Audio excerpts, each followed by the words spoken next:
बाजारातील प्रेमिक्स का विकत घ्यायचं, जेव्हा घरच्या घरी अगदी सोप्या पद्धतीने ढोकळा प्रेमिक्स तयार करता येतं. हे प्रेमिक्स एकदाच बनवा आणि जेव्हा वाटेल तेव्हा फक्त पाणी घालून मऊ, स्पंजी आणि चविष्ट ढोकळा तयार करा. मी याच घरच्या प्रेमिक्स पासून हा झटपट ढोकळा बनवला आहे. दिसायलाही सुंदर आणि चवीलाही भन्नाट.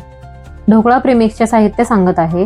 2 कप बेसन, अर्धा कप रवा, 2 टेबलस्पून साखर पावडर म्हणजे पिठी साखर, 1 टेबलस्पून मीठ, 1 टीस्पून हळद, 1 टीस्पून सायट्रिक ऍसिड म्हणजे लिंबू सत्व, अर्धा टीस्पून हिंग, 1 टीस्पून आले पावडर, 1 टीस्पून हिरवी मिरची पावडर.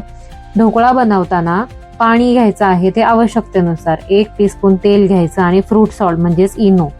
हे सर्व मी एकत्र करून छान 15 मिनिटं वाफवून घेतले. आपला ढोकळा एकदम छान स्पंजी झाला आणि मस्त मोहरी, कढीपत्ता, हिरवी मिरची आणि 1 कप साखरेचं पाणी याची मस्त फोडणी आपण ह्या ढोकळ्यावरती पेरून घेतली. एकदम छान असा स्पंजी ढोकळा होतो आणि टेस्टी सुद्धा होतो. घरचा ढोकळा प्रेमिक्स म्हणजे झटपट आणि परफेक्ट ढोकळ्याचं गुपित.